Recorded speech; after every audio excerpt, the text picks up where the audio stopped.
اعوذ باللہ من الشیطان الرجیم۔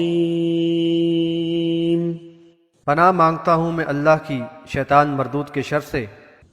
یا بنی اسرائیل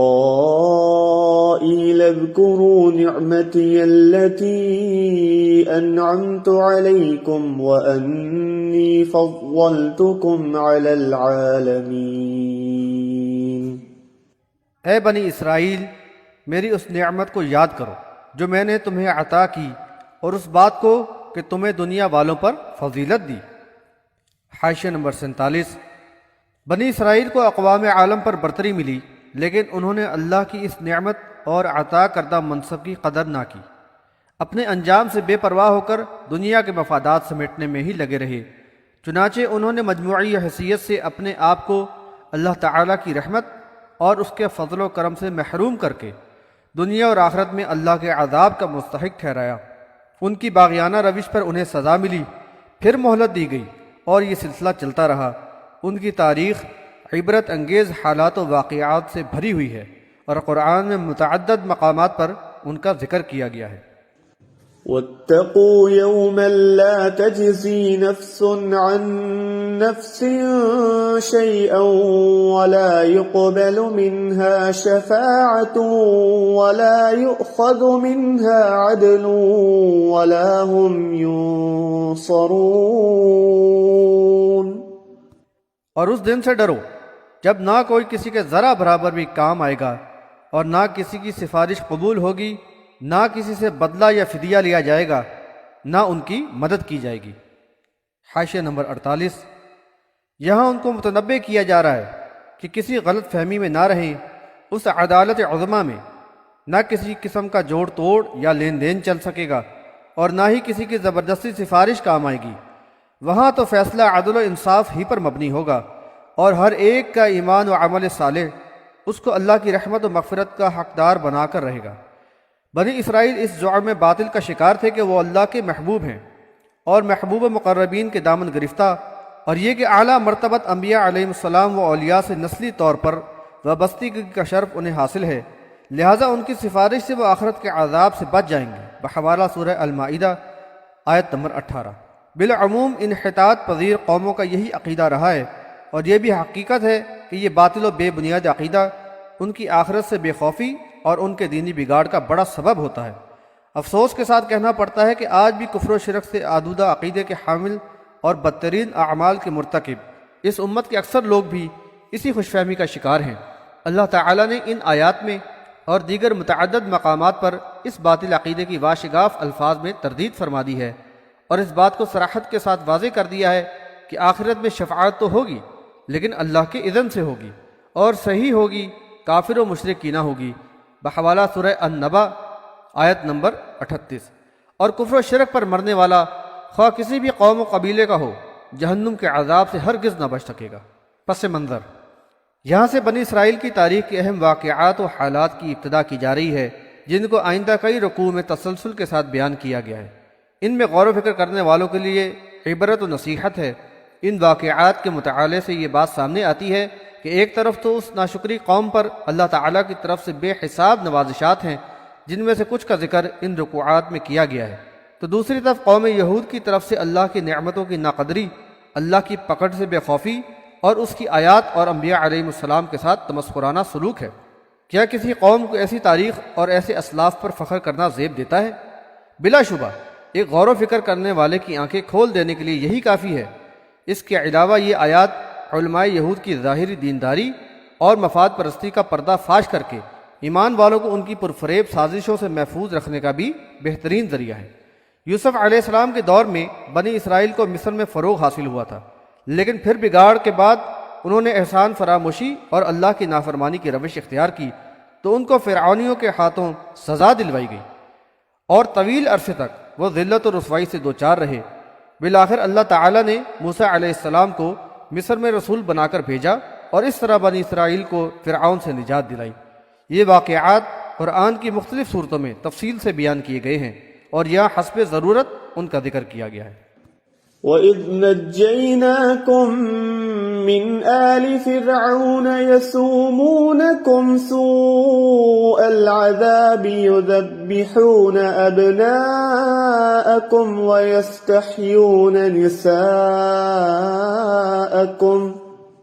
وَفِي ذَلِكُمْ بَلَاءٌ مِّن رَّبِّكُمْ عَظِيمٌ۔ اور یاد کرو جب ہم نے تمہیں قوم فرعون سے نجات دلائی جو تمہیں بدترین عذاب دیتے تھے، وہ تمہارے بیٹوں کو ذبح کر دیتے اور تمہاری لڑکیوں کو زندہ رکھتے تھے، اور اس میں تمہارے لیے تمہارے رب کی طرف سے بھاری آزمائش تھی۔ حاشیہ نمبر 49۔ یہاں قوم فرعون کے انتہائی متکبرانہ جور و ستم کا ذکر ہے جو انہوں نے اپنے جیسے انسانوں پر روا رکھا ہوا تھا۔ وہ بنی اسرائیل کے لڑکوں کو قتل کر دیتے تھے اور لڑکیوں کو زندہ رکھتے۔ اس سے ان کا یہی مقصد تھا کہ اس طرح ان کی نسل کشی کر دی جائے تاکہ وہ کبھی سر نہ اٹھا سکیں اور وہ ان پر غالب رہیں۔ بحوالہ سورہ الاعراف آیت نمبر 127۔ ان کی اس منصوبہ بندی میں نجومیوں کی پیشین گوئی کا کوئی دخل نہیں تھا، بلکہ یہ محض بنی اسرائیل پر ان کی بالادستی قائم رکھنے کی تدبیر تھی۔ وَإِذْ فَرَقْنَا بِكُمُ الْبَحْرَ فَأَنْجَيْنَاكُمْ وَأَغْرَقْنَا آلَ فِرْعَوْنَ وَأَنْتُمْ تَنْظُرُونَ۔ اور یاد کرو جب ہم نے تمہارے لیے سمندر کو پھاڑ دیا اور راستہ بنا دیا، پھر تمہیں بچا لیا اور قوم فرعون کو تمہارے دیکھتے دیکھتے غرق کر دیا۔ حاشیہ نمبر 50۔ اللہ نے آخرت سے بے خوف فرعونیوں کو اس سرکشی اور ظالمانہ رویے پر چھوٹ دی، پھر ان کی مہلت ختم ہونے سے پہلے ہی موسیٰ علیہ السلام کے ذریعے ان کو اصلاح کا پیغام بھجوایا گیا۔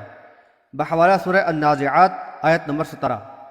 ایک طویل معرکہ آرائی اور اتمام حجت کے بعد فرعون کو مع لاؤ لشکر سمندر میں غرق کر دیا گیا، اور اس واقعہ کو بعد میں آنے والوں کی عبرت کا سامان بنا دیا گیا۔ قوم فرعون کو ان کی سرکشی اور ظلم و جور کی یہ سزا تو دنیا میں دی گئی، اور پھر وہ صبح شام آگ کے عذاب پر پیش کیے جاتے ہیں اور قیامت کے فیصلے کے بعد شدید عذاب میں جھونک دیے جائیں گے۔ بحوالہ سورہ المؤمن آیت نمبر 46۔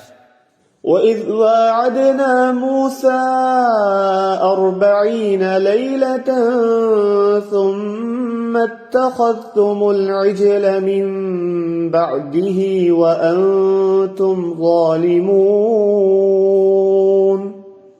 اور جب ہم نے موسیٰ سے 40 راتوں کا وعدہ کیا، پھر تم نے اس کے بعد بچڑے کو ہی معبود بنا لیا اور تم ظالم ہی تھے۔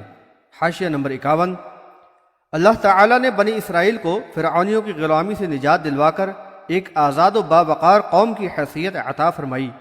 اب اس مسلم معاشرے کو مکمل ضابطۂ حیات کی ضرورت تھی، لہذا تورات کی شکل میں کتاب ہدایت عطا فرمانے کے لیے موسیٰ علیہ السلام کو طور پر بلایا گیا۔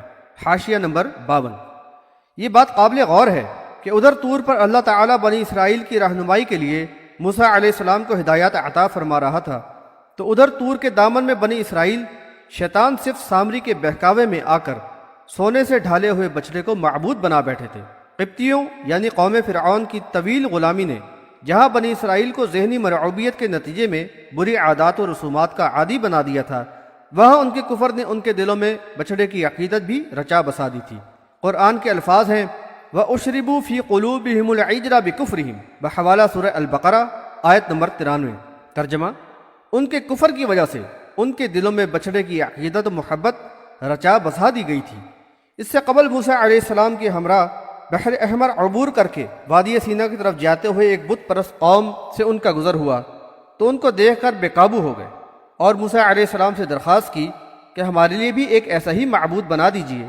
بحوالہ سورہ الاعراف آیت نمبر 138۔ یہ اس قوم کی بے حسی اور کفران نعمت کے عادی ہونے کا بیان ثبوت ہے۔ حیرت ہے کہ طویل آزمائش اور رب ذوالجلال کے عظمت و قدرت کے مظاہرات اور فرعونیوں پر اللہ کے عذاب کے عینی مشاہدے کے باوجود ان میں نہ کوئی تبدیلی آئی اور نہ ہی جذبہ اخلاص و احساس پیدا ہوا۔ بہرحال اللہ تعالیٰ نے اتنے بڑے جرم کے بعد بھی انہیں معاف فرما دیا اور سنبھلنے کا موقع دے دیا۔ ثم عفونا عنكم من بعد ذلك لعلكم تشكرون۔ ہم نے تمہیں پھر اس کے بعد بھی معاف کر دیا تاکہ تم شکر کرو۔ وَإِذْ آتَيْنَا مُوسَى الْكِتَابَ وَالْفُرْقَانَ لَعَلَّكُمْ تَهْتَدُونَ اور جب ہم نے موسیٰ کو کتاب اور فرقان عطا فرمائی تاکہ تم ہدایت پاؤ۔ حاشیہ نمبر 53۔ فرقان کے معنی صحیح و غلط کا فرق کرنے والی کسوٹی ہے، اور یہاں اس سے مراد حق و باطل کا فرق واضح کر دینے والی کتاب ہدایت تورات ہے۔ وَإِذْ قَالَ مُوسَى لِقَوْمِهِ يَا قَوْمِ إِنَّكُمْ ظَلَمْتُمْ أَنفُسَكُمْ بِاتِّخَاذِكُمُ الْعِجْلَ فَتُوبُوا إِلَى بَارِئِكُمْ فَاقْتُلُوا أَنفُسَكُمْ ذَلِكُمْ خَيْرٌ لَكُمْ عِندَ بَارِئِكُمْ فَتَابَ عَلَيْكُمْ إِنَّهُ هُوَ التَّوَّابُ الرَّحِيمُ۔ اور جب موسیٰ نے اپنی قوم سے کہا، اے میری قوم، تم نے بچھڑے کو معبود بنا کر اپنی جانوں پر ظلم کیا ہے، تو اب تم اپنے پیدا کرنے والے سے توبہ کرو اور اپنے آپ کو قتل کرو، تمہارے خالق کے نزدیک تمہارے لیے یہی بہتر ہے۔ پھر اس نے تمہاری توبہ قبول کر لی، بے شک وہ بہت ہی توبہ قبول کرنے والا اور رحم فرمانے والا ہے۔ حاشیہ نمبر 54۔ اب جب کہ موسیٰ علیہ السلام کو کتاب ہدایت عطا کر دی گئی تو موسیٰ علیہ السلام نے ان پر حد نافذ کرنے کے لیے ان پہ واضح کیا کہ اس ظالمانہ حرکت اور عظیم جرم یعنی گسالہ پرستی پر اپنے رب سے توبہ کرو، اور بطور کفارہ اپنے آپ کو قتل کرو ان لوگوں کو جنہوں نے اس مشرکانہ فعل میں فعال کردار ادا کیا ہے، اسی میں تمہارے لیے خیر ہے۔ یعنی ان فاسد عناصر سے قوم کو پاک کرنا لازمی ہے جن کی رگ و پے میں شرک کے جراثیم سرایت کر چکے ہیں۔ اگر ان کو چھوڑا گیا تو وہ پوری قوم میں پھیل جائیں گے اور ان کو ہلاکت کے گڑھے میں گرا دیں گے۔ یہاں یہ بات بھی قابل ذکر ہے کہ حدود کا نفاذ اجتماعی تزکیے اور تربیت کا بڑا ہی مؤثر ذریعہ ہوتا ہے۔ یہ ایک طرح کا آپریشن ہے جس کے ذریعے قوم کے اندر سے فاسد حصے کو نکال دیا جائے اور اجتماعیت کو اس کے برے اثرات سے پاک اور محفوظ کر دیا جائے۔ اس سے شریعت الہیہ کے قوانین کے حکیمانہ ہونے کا بیان ثبوت ملتا ہے۔ موسیٰ علیہ السلام کے احساس دلانے پر انہوں نے اعتراف گناہ کے ساتھ اللہ سے توبہ کی، مغفرت چاہی بحوالہ سورہ الاعراف آیت نمبر 149، اور اس کبیرہ گناہ کا کفارہ یعنی جانوں کے قتل کی شکل میں ادا کر دیا تو ان کی توبہ قبول کر لی گئی اور انہیں معاف کر دیا گیا۔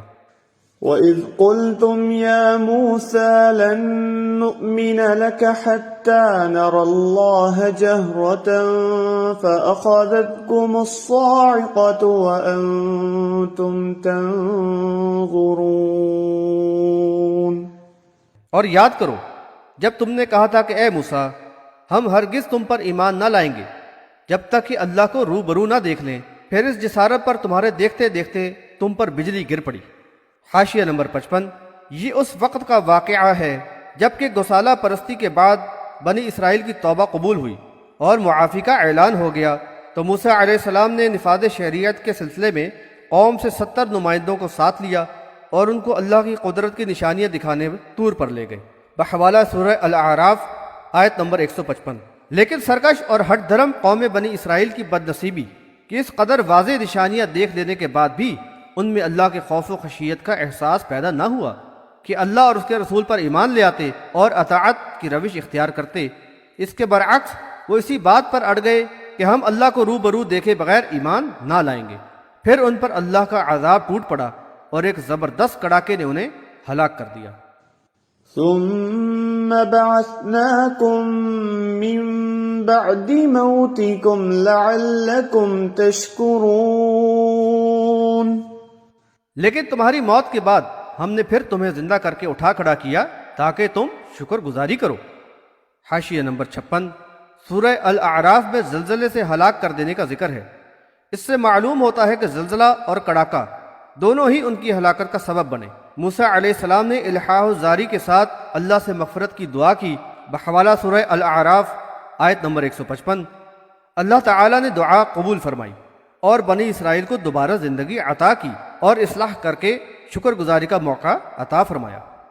وَظَلَّلْنَا عَلَيْكُمُ الْغَمَامَ وَأَنزَلْنَا عَلَيْكُمُ الْمَنَّ وَالسَّلْوَىٰ كُلُوا مِن طَيِّبَاتِ مَا رَزَقْنَاكُمْ وما ظلمونا ولكن كانوا أنفسهم يظلمون۔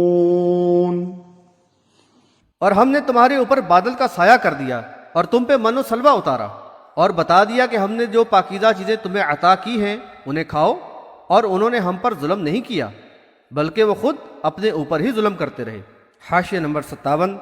بنی اسرائیل پر اللہ تعالیٰ کی عنایات و نوازشات کا ذکر کیا جا رہا ہے۔ وادی سینا میں انتہائی بے سر و سامانی کی حالت تھی، گرم و خشک علاقہ تھا اور کھلے میدانوں میں بغیر سائبان کے رہنا ممکن نہ تھا۔ اللہ تعالیٰ نے ابر کا سایہ کر دیا اور آسمانی نعمتوں یعنی من و سلوہ کا نزول فرمایا۔ نبی صلی اللہ علیہ وسلم نے فرمایا کہ کماہ یا کھمبی من کی ایک قسم ہے اور اس کا پانی آنکھ کے لیے شفا ہے۔ سلوہ پرندے تھے، بحوالہ بخاری کتاب التفسیر۔ وَإِذْ قُلْنَا ادْخُلُوا هَٰذِهِ الْقَرْيَةَ فَكُلُوا مِنْهَا حَيْثُ شِئْتُمْ رَغَدًا وَادْخُلُوا الْبَابَ سُجَّدًا وَقُولُوا حِطَّةٌ نَغْفِرْ لَكُمْ خَطَايَاكُمْ وَسَنَزِيدُ الْمُحْسِنِينَ۔ اور یاد کرو جب ہم نے کہا کہ اس بستی میں داخل ہو جاؤ، پھر جہاں سے چاہو خوب آسودگی سے کھاؤ پیو، اور دیکھو دروازے سے سجدہ کرتے ہوئے اور حطۃ کہتے ہوئے داخل ہونا تو ہم تمہاری خطائیں معاف کر دیں گے اور نیک عمل کرنے والوں کو اور زیادہ دیں گے۔ حاشیہ نمبر 58۔ ان آیات میں اس واقعے کا ذکر ہے جب موسیٰ علیہ السلام کی وفات کے بعد بنی اسرائیل کی دوسری نسل کو یوشع بن نون کی سربراہی میں فلسطین میں فاتح کی حیثیت سے داخل ہونے کا موقع عنایت کیا گیا تھا۔ حاشیہ نمبر 59۔ حطۃ کے معنی ہے اے اللہ ہمارے گناہوں کو معاف کر دے۔ فبدل الذين ظلموا قولا غير الذي قيل لهم فأنزلنا على الذين ظلموا رجزا من السماء بما كانوا يفسقون۔ پھر ان ظالموں نے اس بات کو جو ان سے کہی گئی تھی بدل ڈالا، لہٰذا ہم نے ان ظالموں پر ان کی نافرمانی کی وجہ سے آسمان سے عذاب نازل کر دیا۔ حاشیہ نمبر 60۔ فلسطین ان کے آباء و اجداد کا مسکن رہ چکا تھا اور اس کے ساتھ ان کی جذباتی وابستگی ایک فطری امر تھا۔ ارض مقدس پر قبضہ اللہ کا انعام تھا اور ان کے خوابوں کی تعبیر۔ اس پر ان کو اپنے رب کا بے حد شکر گزار ہونا چاہیے تھا، لیکن اس بے حس قوم نے پھر اللہ کی نافرمانی کی۔ ان کے ایمان و اخلاص کی آزمائش کے لیے ان کو یہ حکم دیا گیا کہ شہر کے دروازے سے اکڑتے ہوئے داخل نہ ہوں، بلکہ جذبہ شکر اور عجز و انکسار کے ساتھ سجدہ ریزی کرتے ہوئے اور معافی و مغفرت طلب کرتے ہوئے شہر میں داخل ہوں، تو اللہ تعالیٰ ان کی خطائیں معاف اور نعمتوں میں اضافہ فرمائے گا۔ لیکن انہوں نے حسب عادت اللہ کی نافرمانی کی، اس کی آیات و احکامات کا عملاً مذاق اڑایا۔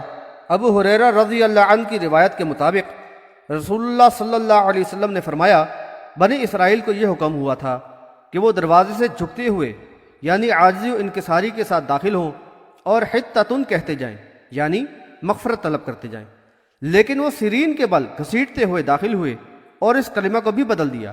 حطۃ کی جگہ حبۃ فی شعرہ یعنی دانہ بالی کے اندر کہا، بحوالہ بخاری کتاب التفسیر۔